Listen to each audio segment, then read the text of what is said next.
Hey, Shalom, Israel, Brother Reggie Jr. here. So today, guys, I'm going to be reading Leviticus chapter 25. Just picking up where I left off from last time, guys, and we're going to go ahead and get right into this chapter.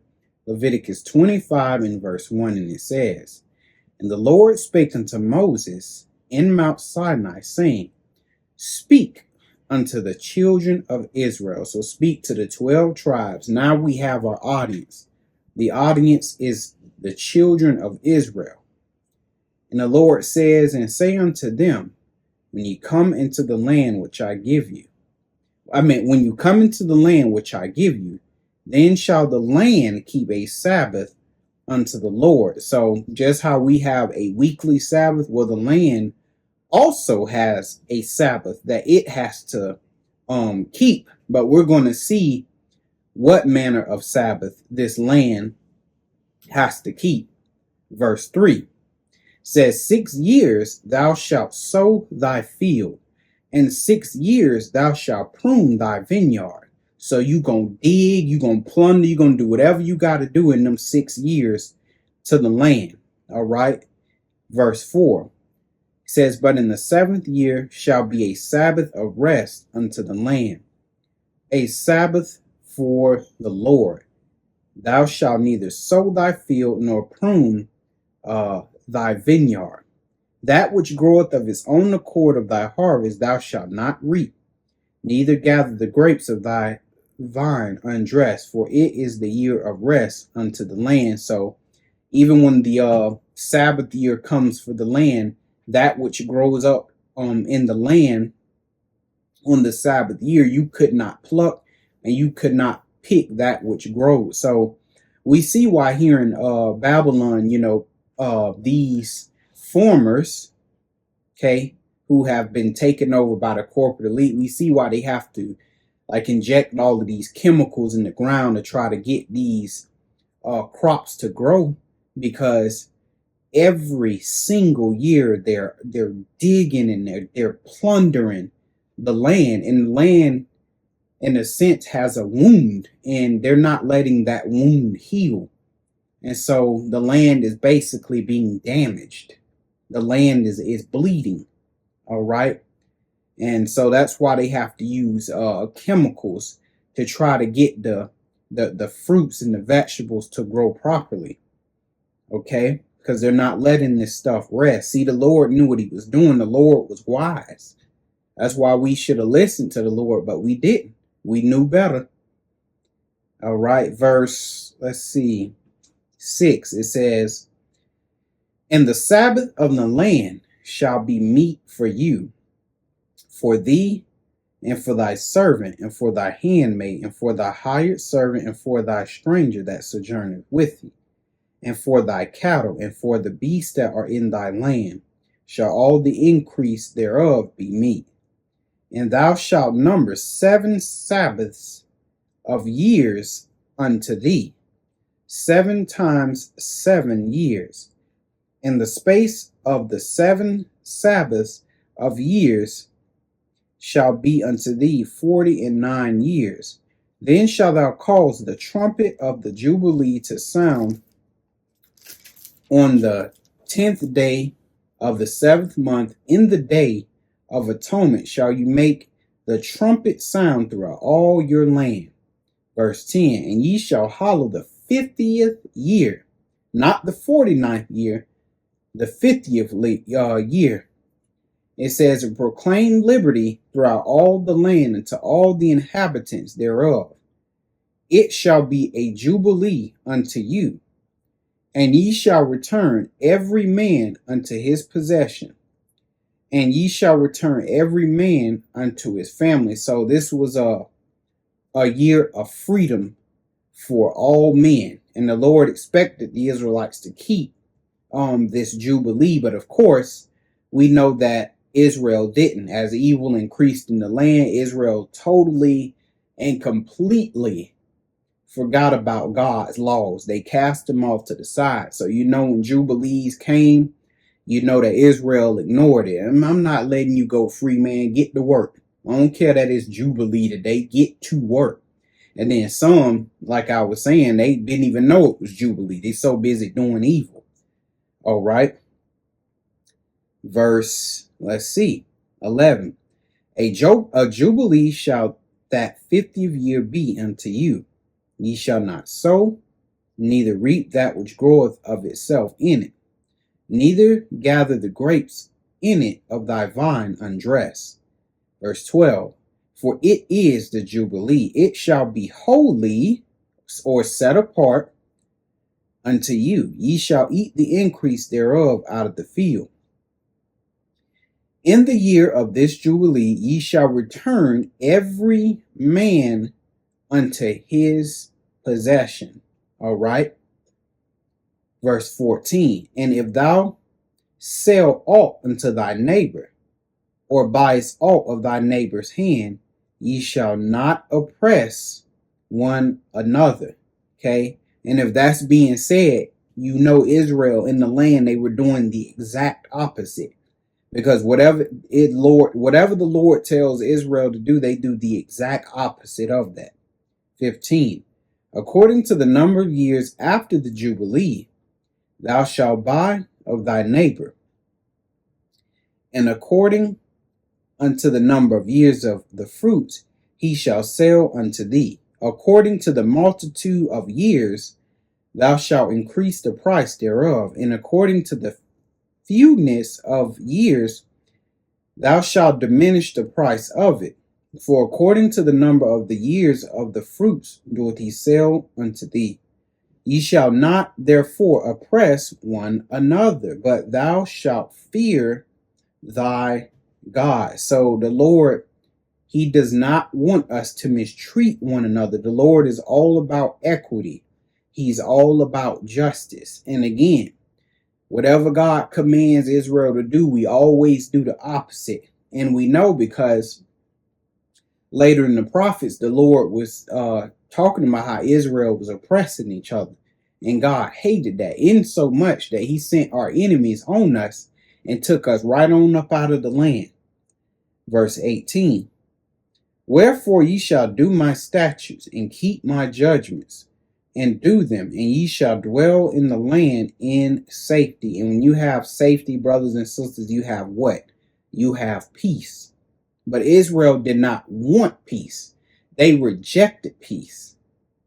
Just what Jesus said, if y'all had only known what belonged to your peace, the peace I was trying to give y'all, Israel rejected that. And now we in this captivity, not in safety, but we're in danger, crying every single day, crying out about injustice. They doing this to me, they doing that to me, all because we didn't want to listen to the Most High. We still don't listen to him. 19. And the land shall yield her fruit, and ye shall eat your field, and dwell therein in safety. And if ye shall say, what shall we eat the 7th year? Behold, we shall not sow nor gather in our increase. So it's like, so what we gonna eat if we can't gather anything on the 7th year or pluck anything? Well, verse 21. Then I will command my blessing upon you in the 6th year, and it shall bring forth fruit for 3 years. So the Lord, like, listen, just do it my way, do what I say, and I'll make sure that on the 6th year, before that 7th year, I will make sure on the 6th year that you get triple the amount of what you normally produce. You'll get triple. So that also means on the end of the Israelites, now the Lord blessed them on that 6th year, but this does not exclude the fact that Israel had to make sure that they were being frugal. They had to make sure that they were saving these resources. They had to make sure that they were putting up food. Okay, they were not alleviated of that duty. Okay, so they still had to be diligent. As the Lord tripled the blessing, they still had to be diligent, right? Like if the Lord bless you with a great job and he blessed you to make great money, well, that does not alleviate your duty of making sure that you're putting your money away, making sure that your investment. Yeah, the Lord will make sure he blesses you in those areas, but you still have to make sure that you do the work of putting aside your money so that way it can grow. So that way, when times of poverty try to come upon you, you got a defense, which is that money. Okay. So I just thought I would mention that because we got to make sure, brothers and sisters, that we doing our part. Verse 22 says, and ye shall sow the 8th year, and eat yet of old fruit unto the 9th year. Unto her fruits come in, ye shall eat of the old store. So the Lord, like, listen, you do it my way, I'll make sure that even after the 7th year over, you in the 8th year, you gonna still be eating that which I gave you in the 6th year. And you gonna even go into the 9th year still eating that old stuff. But mind you, this is only possible if you do it the Lord's way. And that's the thing that I don't understand about Israel, and I don't understand about the heathen. Listen, if you do things the Lord's way, you will have, not only will everybody have more than enough, you will have more than enough. But instead of man doing it God's way, they got greed. They have this greed complex. They have this need to want to what's the word I'm looking for? They have this need to try to hoard everything. But the Lord, like, listen, just do it my way. And we have this greed complex because why? We want to do evil. That's why. I don't want to do things the Lord way. I want to do evil. And two, most people, they don't want to do it the Lord's way. Why? Because the Lord's way, in their fickle little minds, the Lord's way always take too long. But see what Satan got for you, it's always overnight. Just like success, when it comes from Satan, it's always overnight. Now, he don't tell you the consequences, but he'll sure enough to give you that success overnight. But that same success is going to destroy you. But see, the Lord is all about diligence. The Lord is always, he's about doing things over a period of time, because over a period of time, he's building your character. He's building your character over that time. He's strengthening your mind over that time. See, so that way, when you get riches, when you get wealth, you get all that. When he blesses you with all of these things, you know, you won't go insane. You won't lose your mind because the Lord builds you up to that level of prosperity that you're currently at. All right, but let's go ahead and get back to this, guys. Verse 23 says, the land shall not be sold forever, for the land is mine. Okay, so the Lord, like, listen, don't ever forget. You know, all the brothers and sisters, they selling land, doing this, doing that. The Lord, like, look, at the end of the day, you need to understand, this is my land, right? And we don't need to just look at it from the point of view in terms of the land of Canaan, the land of Israel. No, we need to look at this whole earth the same way. Because, you know, you got these heathen, these colonizers, they go to different land, they stealing land, bumming people off of lands, causing poverty in land so they can steal the land and stuff like that. Listen, these heathen may do all that foolishness, go around thieving and stealing lands, but at the end of the day, the Lord gonna get them on up out of there. He gonna restore every man to their own land. So that's why this stuff is vain, what these nations do, running around stealing resources, stealing land, because at the end, guess what? The Lord gonna make every man restore what rightfully belongs to another man.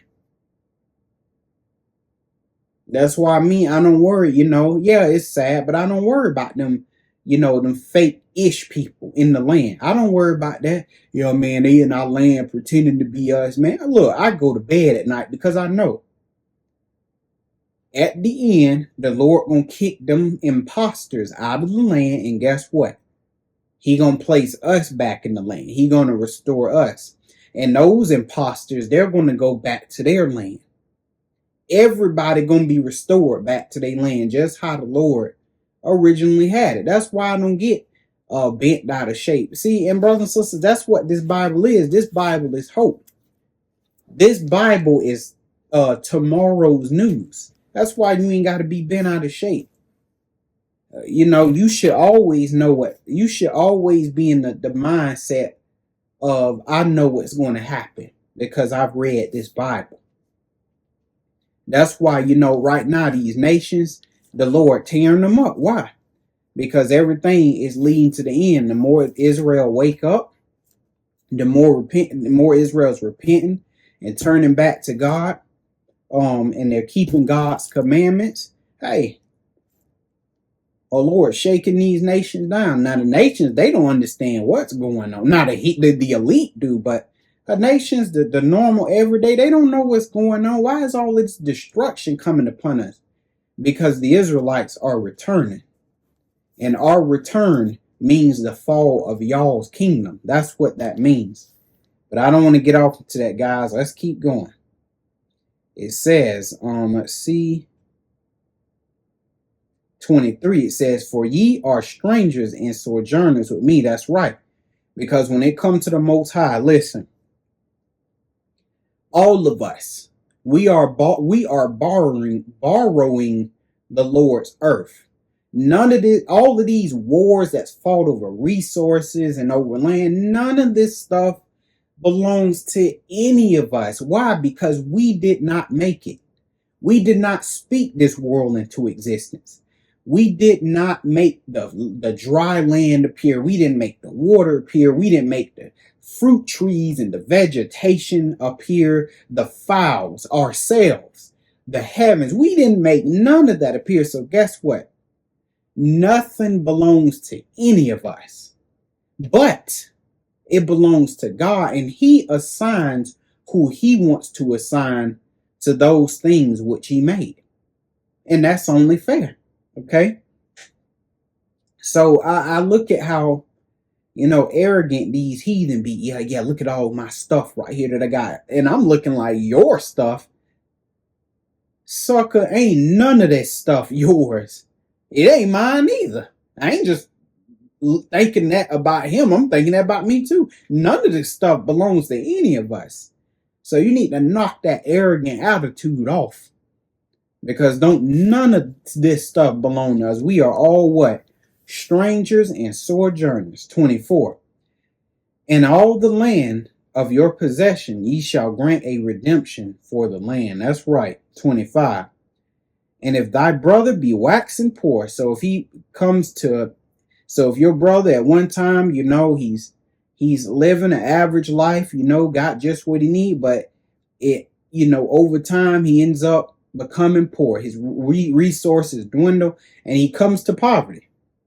And it says, if thy brother be waxing poor and have sold away some of his possession, and if any of his kin come to redeem it, then shall he redeem that which his brother sold. That's right. And and mind you, this is what's supposed to happen on Jubilee. On Jubilee, everything, because when you wax poor, what do you begin to do? You begin to sell your possessions. Why? Because you need money. You need something to continue to sustain yourself. All right. But the Lord is basically like, hey, that which the poor have sold off, land or what have you, you need to give that back to them. See, that's the righteous and that's the equity of the Lord. That's what I love about the Most High. He's fair. 26. And if the man have none to redeem it, and he himself be able to redeem it, then let him count the years of the sale thereof, and restore the overplus unto the man to whom he sold it, that he may return unto his possession. Because, brothers and sisters, that's what the laws of God is all about. Okay? It's all about treating your brothers and sisters right, making sure that nobody has lack, making sure that everybody is looking out for one another. And here in Babylon, you see the exact opposite. Everybody is out for themselves. I got mine, you better go get yours. I don't care if you come to poverty. Hey, it is what it is, bro. Too bad, so sad, but I got mine. But that's what this Babylonian system, that's what it has brought everybody to be selfish, to not care about one another. And what we're witnessing here in Babylon, this is what was going on in the land of Israel. Now, the Lord, hey, he wasn't concerned about the other nations. He was concerned about us because, see, the other nations, they operate like that in misery. But you were supposed to operate in my system, which is a system of justice, a system of equity and judgment. That's what God wanted, fairness. And the other nations are supposed to look on the system that we operated in, which is God's system, and they were supposed to adopt that. Okay? But instead, we joined the other nations in the system of unrighteousness and injustice and exploitation. And that's why we sitting right here in captivity today, looking absolutely stupid. All right? But let's keep reading. Let's see, where was I? 28. It says, but if he be not able to restore it to him, then that which is sold shall remain in the hand of him that have bought it until the year of Jubilee. And in the Jubilee it shall go out, and he shall return unto his possession. So Jubilee was no exceptions. That's what the year of Jubilee was. The year of Jubilee was supposed to arguably, this is arguable, arguably was supposed to be the most righteous year. Supposed to be the most righteous year of all years. Every 50th year supposed to be the most righteous year. But again, whatever the Lord commanded, Israel always did what was opposite. So you know Israel, they wasn't restoring jack. It's my stuff. I ain't giving you nothing. And if you try to take it back, I'm going to hire some mercenaries to take you out. And that's the stuff our people was doing. All right, verse 29, it says, and if a man sell a dwelling house in a walled city, then he may redeem it within a whole year after it is sold. Within a full year may he redeem it. And if it be not redeemed within the space of a full year, then the house that is in the walled city shall be established forever to him that bought it throughout his generations. Okay, it shall not go out in the Jubilee. 31. It says, but the houses of the villages which have no wall round about them shall be counted as the fields of the country. They may be redeemed, and they shall go out in the Jubilee. 32. Notwithstanding the cities of the Levites and the houses of the cities of their possession may the Levites redeem at any time. Because remember, the Levites, they did not have an inheritance.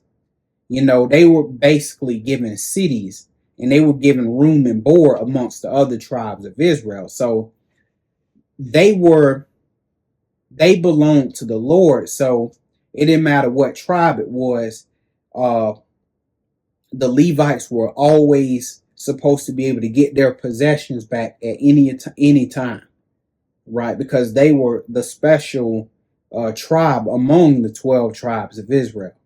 Verse 34.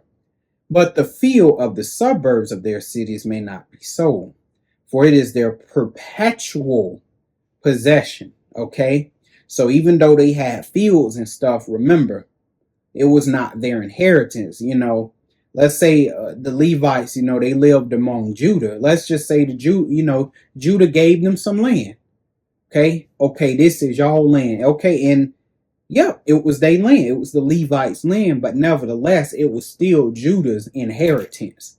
They were just merely giving the Levites a portion of that upon the commandment of God. All right, because the children of Israel, they were supposed to take care of the Levites. Verse 34. Let me see, where was I at? 34. 35. And if thy brother be waxen poor, and remember, if something wax, that means it's over a period of time. If your brother becomes poor and fallen in decay with thee, then thou shalt what? Relieve him.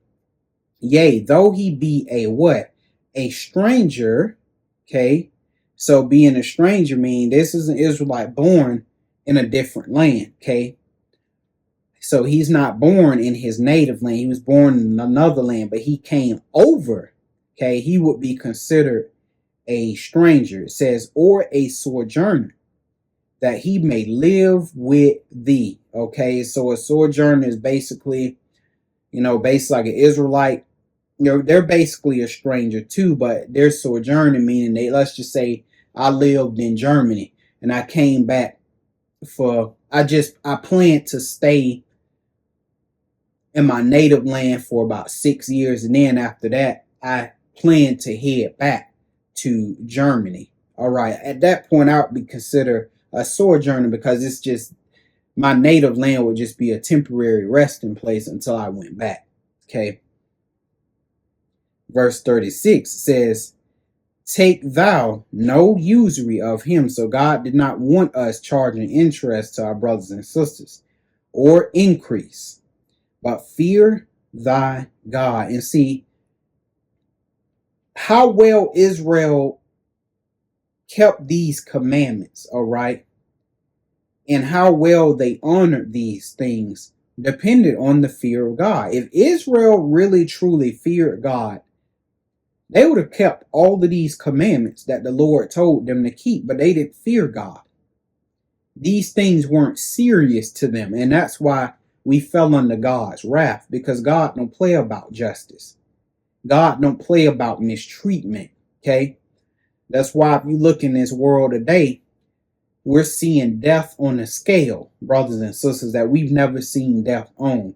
We are seeing curses that we ain't never seen before. Why? Because this world is littered with narcissism, and this world is littered with mistreatment, okay? And people don't understand. When it comes to mistreatment, you're going to fall under the wrath of God, and you're going to reap what you sow, okay? And that's what we see in this world. A bunch of people reaping what they sow because they won't stop the cycle of mistreatment. They won't stop it. All right, but I don't want to get into that. Let's just keep going. Verse 37, thou shalt not give him thy money upon usury, nor lend him thy victuals for increase. All right, so you're not going to give your money upon usury, like, okay, I'm going to give you this, $20, get what you need, stuff like that, but, you're going to have to pay me, $50 back. See, that's evil right there. Lord say don't do that. And see, that's what happens right here in Babylon. You go to take a loan out. Let's say you take out $500. You shouldn't be taking the loan out, no way. But, you go take a $500 loan out, you got to pay back $800. That's evil, man. But let's keep going. 38, it says, I am the Lord your God. Okay, so you're going to listen to me because I'm the Lord your God. You're not going to listen to your parents. You're not going to listen to your crusty brother, your crusty sister. You're not going to listen to yourself. Okay, you're not going to listen to the preacher. You're not going to listen to none of that. Okay, I am the Lord your God. No exceptions. You're going to do what I say. Not some man that put a spin on what God say. The Lord say, you're going to do what I say, because see, man has a tendency to twist God's words because of their own wicked imagination. Because a man won't, they twist God's word. That's why the Lord said, I'm the Lord your God. When you uncertain about everything, that everybody else is saying, you can look and you could turn to God's words, and you're going to know that those words are sure. Why? Because he is the Lord your God, which what? Brought you forth out of the land of Egypt to give you the land of Canaan and to be your God. So the Lord got this here to say, listen, I'm the Lord your God, and remember, I'm your deliverer. Because whenever he's talking about Egypt, he's basically saying, I'm your deliverer. Okay, so you can always count on me, my word, and you can always depend on me. You do what I tell you to do, you will prosper. and you will be delivered from evil. Verse 39, it says, and if thy brother that dwelleth by thee be waxen poor, again, waxen is over a period of time, and be sold unto thee, right? Thou shalt not compel him to serve as a bond servant, okay? So you're not going to treat him like you treat a slave, okay? You're going to treat him as your brother. Yep, he is now employed to you, but you're not going to treat him like a slave. You're going to treat him like your brother. You're going to treat him like a human being. 40. But as an hired servant, see, like an employee or an associate, and as a sojourner, he shall be with thee and shall serve thee unto the year of Jubilee. So the Lord, like, listen, your brother, sister come work for you. You're going or be sold into, you're going to treat them like a human being. You're going to treat them with respect and dignity. You're not going to take advantage of them or treat them like a dog because you know they was poor and they had no choice but to be sold unto. You're not going to treat them like no dog. But if you want to treat them like a dog, of course, God got something for you. He got some curses for you. He got some enemies that's going to come get you and treat you like a dog. See, I love the Lord, boy. He know how to get even. Verse 41, and it says, and then shall he depart from thee, both he and his children with him. So this is on Jubilee. And shall return unto his own family, and unto the possession of his fathers shall he return. So you're going to let him go. But of course, like I said, everything that was written, Israel did the exact opposite. 42 says, for they are my servants, which I brought. In other words, Lord, like, listen, your brothers and sisters don't belong to you. They belong to me. You are not to lord over your brothers and sisters because they belong to me. They are my inheritance. And that includes you. You belong to the Lord too. He says, for they are all my servants, which I brought forth out of the land of Egypt. They shall not be sold as bondmen, meaning slaves. Thou shalt not rule over him with rigor. So right there in verse 43, that's telling you, hey, over your brothers and sisters, you're not going to rule over them with rigor. Now the other nations, you can rule over them with rigor, but not your brothers and sisters. Okay. It says what? But shalt fear thy God. But you're going to fear the Lord your God. 44. And see, that fear, that's what's going to keep you doing the right thing. That's what's going to keep you chasing righteousness. And that's why Israel, you know, they lightly esteem the law and the commandments of God. They lightly esteem loving Jesus. Why? Because they don't have any fear. They don't fear the consequences of the Most High. They don't fear those things that could come upon them for being disobedient. And see, and not only just the children of Israel, but this world at large, what they are missing, what they haven't felt in a long time is that fear of God, the fear of the Creator, knowing that God don't give a damn about your job, your family, none of that. At the end of the day, you are supposed to be serving God, because men want to distract themselves with family, you know, their children. They want to distract themselves with a job. They want to distract themselves with music, art, all of these things. But at the end of the day, Lord don't care about none of that. You were not put on this earth for any of those things. You were put on this earth to serve your Creator, not to make money, not to get famous, but to serve your Creator. All right. Verse 44. And it says, both thy bondmen and thy bondmaids, okay, slave men and slave women, which thou shalt have, shall be of the heathen, okay? And see, you can rule with them, or you can rule over them, over the heathen with rigor. So he said, the slave men and slave women, Them that are slaves that you have, the only person that should even be called slave should be the heathen. So if I hear that y'all in possession of any kind of slaves, it better be heathen when I look. Okay. So he said, it shall be of the heathen that are round about you. Of them shall you buy slave men and slave women. So when I hear anything about slave, you got some kind of slaves or something, it better be them slaves better be of them heathen. I better not catch your brothers and sisters being no slave to you. See, that's how this thing go, brothers and sisters. Verse 45. Moreover, of the children of the strangers that do sojourn among you, of them shall ye what? Buy, and of their families that are with you, which they begat in your land, they shall be what? Your possession.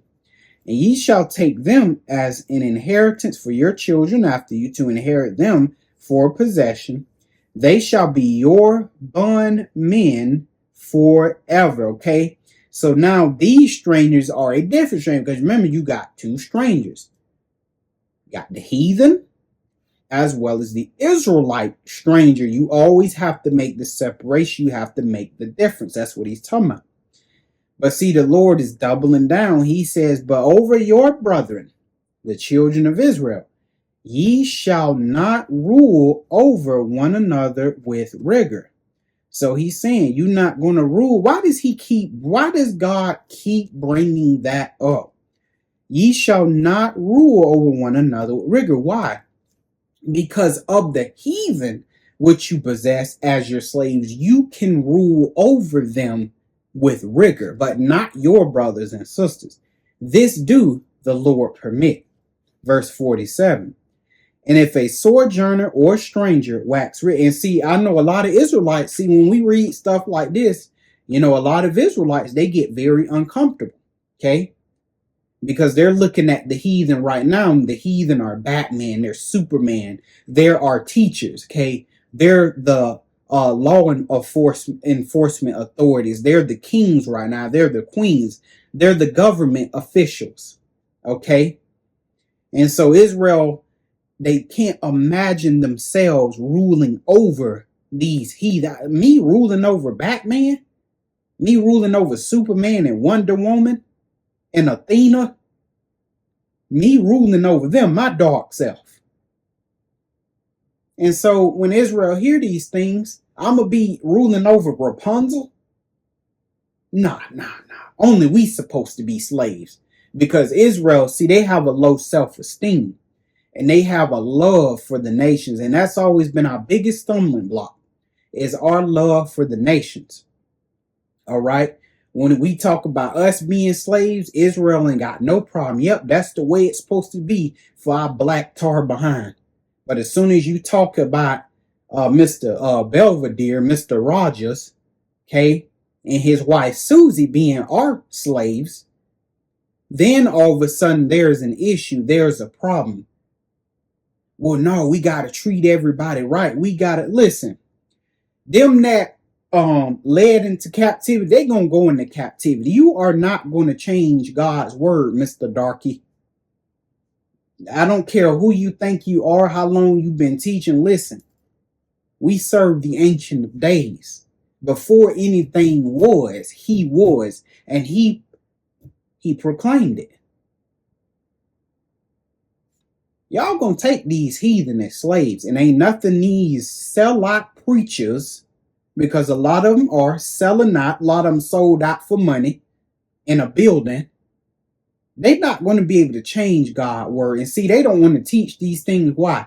Because they got a lot of these heathens in their church giving big money to them. And they know if they teach this right here, teach what? The word of God, they know that these heathen going to run off. These heathen ain't going to stay under that. Which lets you know them heathen don't really care about God. They don't care about your black Israelite behind. Because if they really love God and they really love the children of Israel, when they hear stuff like this, they should have no issues. They should be able to sit there. They shouldn't even so much as twitch. I better not even twitch. They should be A-okay. Hey, It's the word of God. That's what he said. Hey, we led them into captivity. We going into captivity. We going to be servants to them. They going to rule over us.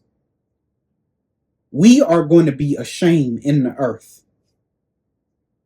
See, them roles going to be reversed, but these teachers, see, they don't want to teach that because they know these heathens in these churches paying them big money, and they don't want, and not just in the church, but there are outside organizations that we don't know about. That's that these outside organizations that these heathen running, they paid a lot of these churches.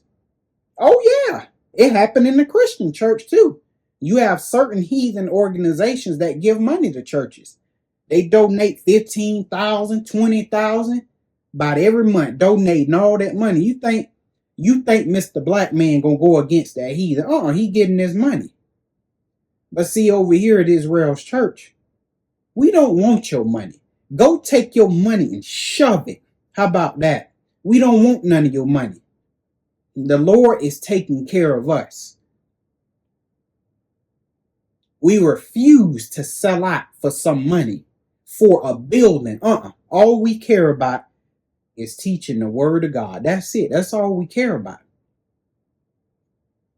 And we are not going to water down our message for some money to impress some people that hate us. And see, that's how a lot of y'all are being controlled, with the money. That's why some people actually want to give to Israel's church. Now, I know it's some genuine brothers and sisters that really want to, give because, they see that we teaching God's word and they want to bless us. Oh, absolutely. But make no mistake, there are Israelites that want to give to us because they want to get us used to getting the money. And from there, they can get us hooked on it to where they can start controlling us.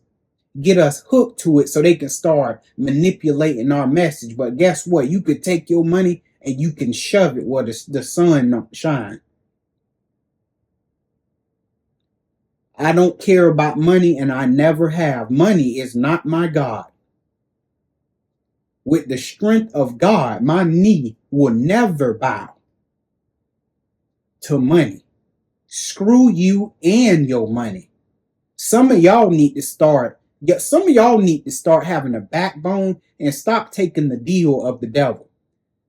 You tell the devil to piss off. Get your ass out of here. Get out of here, Cliff man. Stop giving in to the devil so easily. But I'm sorry, I wasn't trying to get off, man. But we gonna go ahead and get back to this thing, man. All right. Now, where was I? I think I was on verse let's see, 47. Okay, and it says, and if a sojourner or a stranger wax rich by thee, all right, and thy brother that dwelleth by him wax poor, and sell himself unto the stranger or sojourner by thee, or to the stock of the stranger's family, after that he is sold, he may be redeemed again. One of his brethren may redeem him. And see, we're not really used to having servants and having slaves. We're not used to that over here. See,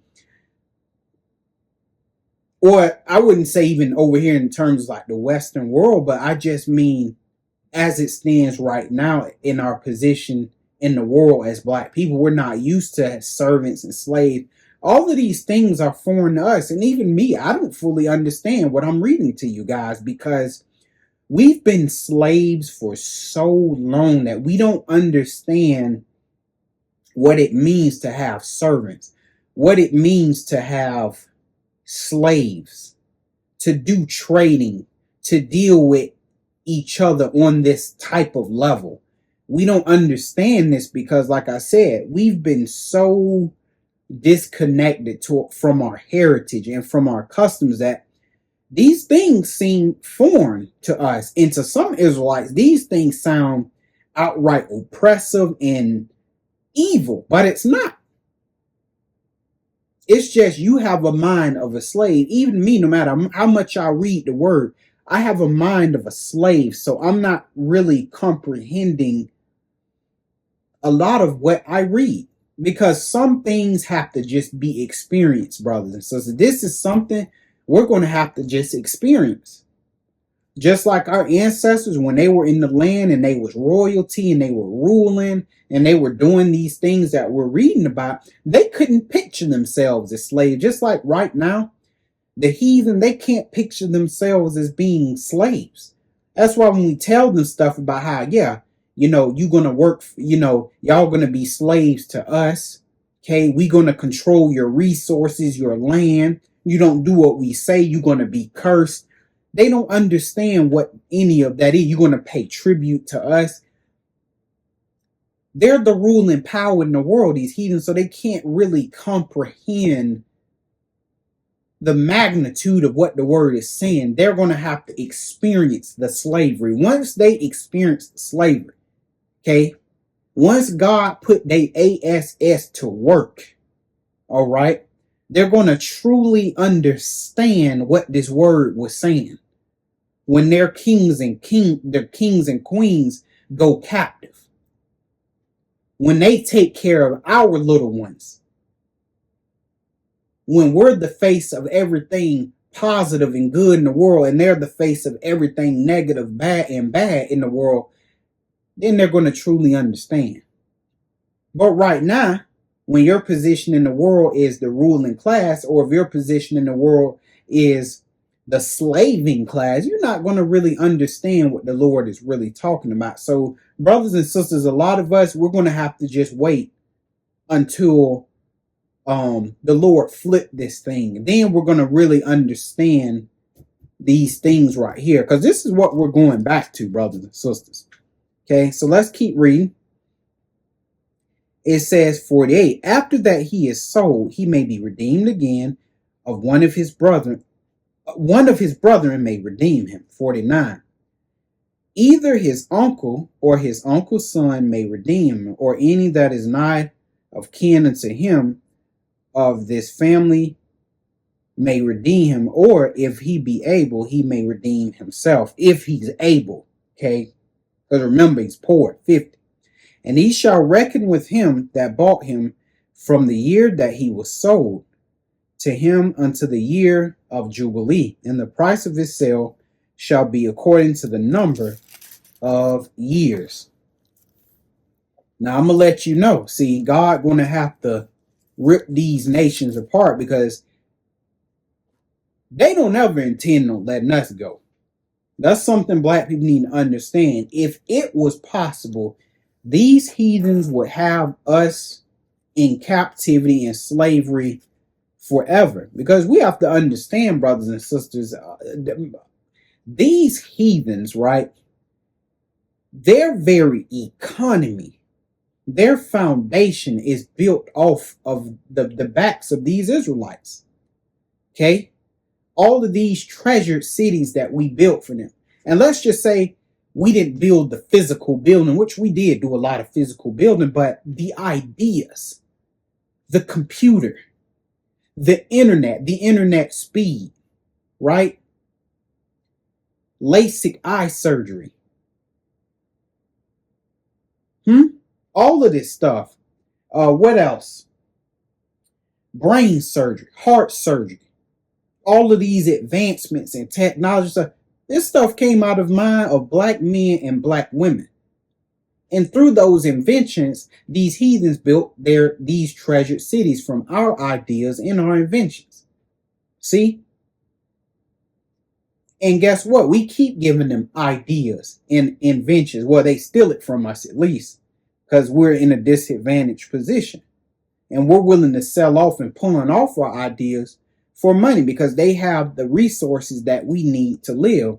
And so when it comes down to giving them our ideal invention versus getting money so my family and my 2 little girls can eat, guess what? I'm going to go ahead and give him the idea, because that's not more important than my 2 little girls eating. See, that's how it works. So yeah, the Lord gonna have to pry us out of these heathen hand, because They making too much money off us, brothers and sisters. I mean, just look at football, for example, our people, right? At least the men in football. Did you know, man, that it's just football is over? It's a $1 billion industry. I'm pretty sure it's a $1 trillion industry by now, at least. Listen, let these niggas go. And all of this stuff we done got off of their back, off of their sweat, their tears, their blood, their brain trauma called CTE. I'm gonna let these niggas go. Don't let these heathen fool you, brothers and sisters. They tell you to go back to Africa, which is another place they stealing our resources from.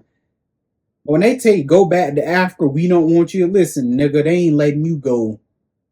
No, well, you ain't going nowhere. They make too much money off. They exploiting you too good. They getting too much off of you. There is no way they letting you go, because so the Lord through us is going to have to turn this situation around. But let's keep reading. Verse 51. If there be yet many years behind, according unto them, he shall give again the price of his redemption out of the money that he was bought for. And if there remain but a few years unto the year of Jubilee, then he shall count with him. And according unto his years, he give him again the price of his redemption. And as a yearly hired servant shall he be with them, and the other shall not rule with rigor over him in thy sight. 54. And if he be not redeemed in these years, then he shall go out in the year of Jubilee, both he and his children with him. All right. So not just him, yeah, but I'm going to keep you children. No, all of them going. 55. For unto me, the children of Israel are servants. Whose servants? My servants. They are my servants whom I brought forth out of the land of Egypt. In other words, listen, at the end of the day, they don't belong to you. They belong to me. That's why the Lord made mention. He say, listen, shepherds, you are not to rule over Israel as lords. Okay? Y'all are all brothers and sisters. You don't be lording over the flock. They belong to me. Okay? He said, I brought you forth out of the land of Egypt. I am the Lord, your God. And I hope you guys got some understanding in this chapter, guys. And I will see you in the next lesson. Shalom.